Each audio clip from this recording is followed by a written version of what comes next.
If you ask anyone about Luigi's Mansion today, I think that most people would say that it's one of their favorite games to replay, especially whenever Halloween rolls around.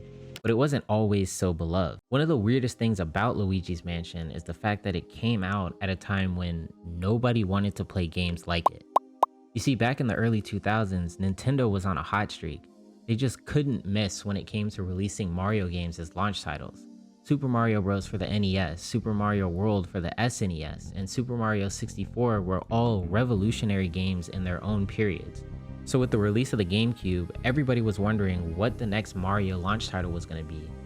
And it wasn't a platformer. There weren't dozens of stars to collect, and you couldn't even play as Mario. While the majority of horror games try to genuinely scare you, Luigi's Mansion takes a completely different approach and tries to playfully engage with you instead. And that's what makes this game worth playing even today, its personality.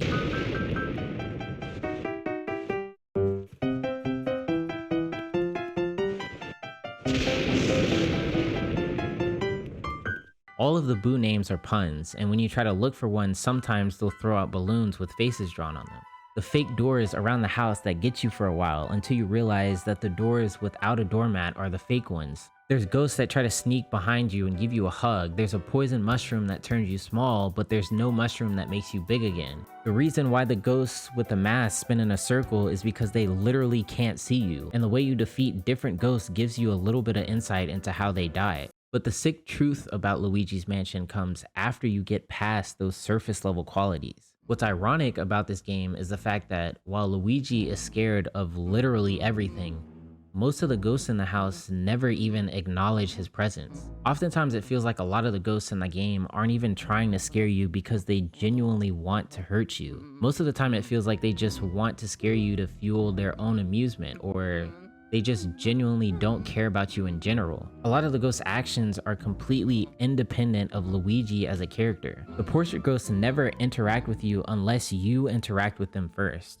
And when you start to read into how each one of them died and how they choose to spend their time in the afterlife, that's when shit really gets fucked up. Neville spends his afterlife reading all of the books he missed while living. Nana is still knitting the 870-foot long scarf she never finished in life. Mr. Luggs ate himself to death, but he still wasn't satisfied. And a lot of the other ghosts are just genuinely curious about Luigi. Chauncey asked you to play with him. The twins play hide and seek with you. Even Madame Clairvoyant spends most of her time in the game helping you find Mario. But for Luigi, none of that matters. He's essentially robbing every single one of these characters of their last wishes in life.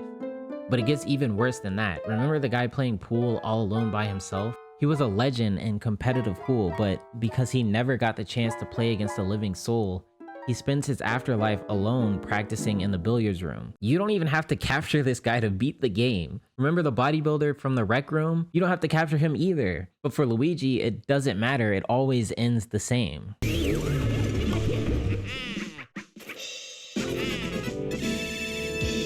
In its first week, Luigi's Mansion sold more copies than Super Mario 64 managed to sell. Nintendo had finally given Luigi the credit he deserved.